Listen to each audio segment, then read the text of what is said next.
بسم اللہ الرحمن الرحیم۔ السلام علیکم ورحمۃ اللہ وبرکاتہ۔ پیارے دوستو، جامعہ دارالعلوم کراچی کے ایک فاضل لکھتے ہیں کہ ہمارا دورہ حدیث کا سال تھا۔ استاد محترم حضرت مفتی محمد تقی عثمانی صاحب مدظ ظلہم عالیہ ملائیشیا کے سفر سے واپس تشریف لائے۔ کلاس کے کچھ ساتھیوں کے بار بار درخواست پر استاد محترم نے ڈاکٹر ذاکر نائک صاحب کے ساتھ ملاقات کی رویداد سنائی۔ فرمایا، جب ہم ملائیشیا پہنچے تو ڈاکٹر ذاکر نائک صاحب نے فون کیا اور ملاقات کی خواہش ظاہر کی۔ چونکہ میرا بھی عرصے سے ان سے ملاقات کا ارادہ تھا لیکن وقت نہیں مل سکا۔ اب کے بار بھی مصروفیت زیادہ تھی، اس لیے میں نے ان کے ہاں حاضری سے معذرت، البتہ ایک دوست کے مکان کا ایڈریس ارسال کیا کہ آپ وہاں تشریف لا سکتے ہیں تو میں بھی وہیں پہ حاضر ہو جاؤں گا۔ وقت مقررہ پر ہم اس مکان پر پہنچے۔ ڈاکٹر صاحب بھی تشریف لائے تھے۔ ابتدائی ملاقات میں نے ان کے ساتھ ہمدردی اور افسوس کا اظہار کیا کہ ہندوستانی حکومت نے ان کی شہریت ختم کر دی۔ انہی باتوں میں نے ان سے کہا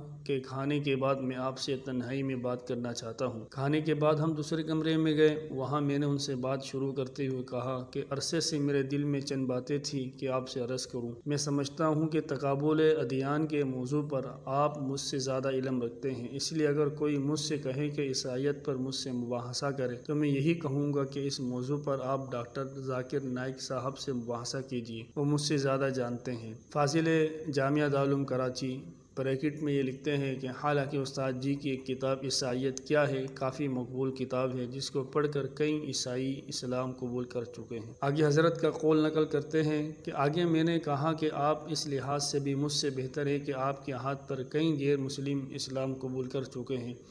اسی طرح بین الاقوامی فورم پر اسلام کی تبلیغ کرنا آپ کی بہت بڑی خدمت ہے۔ استاد جی نے فرمایا کہ جب آپ کسی ایسے شخص سے بات کریں جن کے بعض باتیں درست ہو اور بعض غلط، تو پہلے درست اور اتفاقی باتوں کا تذکرہ کریں تاکہ ان کو محسوس ہو کہ آپ کو ان کی ذات سے عداوت نہیں ہے۔ لیکن چند باتیں ایسی ہیں جن میں آپ کو غلطی پر سمجھتا ہوں، میں ان کی نشاندہی کرنا چاہتا ہوں۔ لیکن ان باتوں سے پہلے آپ یہ یاد رکھیے کہ جب کوئی بندہ اپنے متعلقہ میدان سے باہر قدم رکھتا ہے جس میدان میں ان کو مہارت نہ ہو بلکہ وہ اس کے تخصیصی موضوع سے باہر ہو، تو اس میدان میں قدم رکھنے سے انسان ٹھوکریں کھاتا ہے اور ان سے غلطیاں ہوتی رہتی ہیں، جس کے بسبب علماء عصر ان کے خلاف ہو جاتے ہیں اور اپنی تقریر و تحریر میں لوگوں کو ان غلطیوں کی نشاندہی کراتے ہیں۔ انجام کار یہ شخص رفتہ رفتہ مٹ کر قصہ پارینہ بن جاتا ہے۔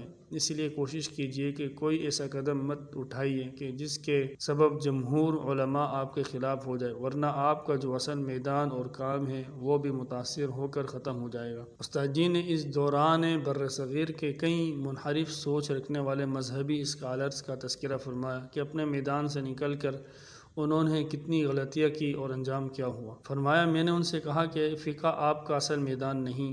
آپ نے جب فقہی مسائل چھیڑے تو آپ سے کئی غلطیاں سرزد ہوئیں، جس کی بنا پر جمہور علماء نے آپ کی غلطیوں کی نشاندہی کر کے آپ سے اختلافات کا اظہار کیا۔ نتیجہ یہ ہوا کہ عوام کی نظر میں آپ کی شخصیت متنازع بن گئی۔ اس لیے میرا مشورہ یہ ہے کہ آپ تقابل ادیان پر اپنا کام جاری رکھیے اور جس موضوع پہ عبور نہ ہو اس کو موضوع سخن مت بنائیے۔ استاد جی نے فرمایا، میں نے مناظرانہ انداز میں ان سے بات نہیں کی بلکہ خیر خانہ انداز اور نیت سے ان سے بات کی، تو ان پر اتنا اثر ہوا کہ مجھ سے معافی مانگنے لگے کہ میں نے تو آپ کے بارے میں بھی کچھ نامناسب باتیں کی ہیں۔ میں نے کہا کہ میں اپنی ذات کے بارے میں آپ سے نالاں نہیں ہوں۔ وہاں انہوں نے میرا شکریہ ادا کیا اور مجھ سے رابطہ نمبر لے کر وقتاً فوقتاً رابطہ کرتے رہے۔ اگلے روز ایک مسجد میں ہم نے جمعہ پڑھایا۔ جب باہر نکلے تو مسجد کے سامنے ڈاکٹر صاحب کھڑے تھے۔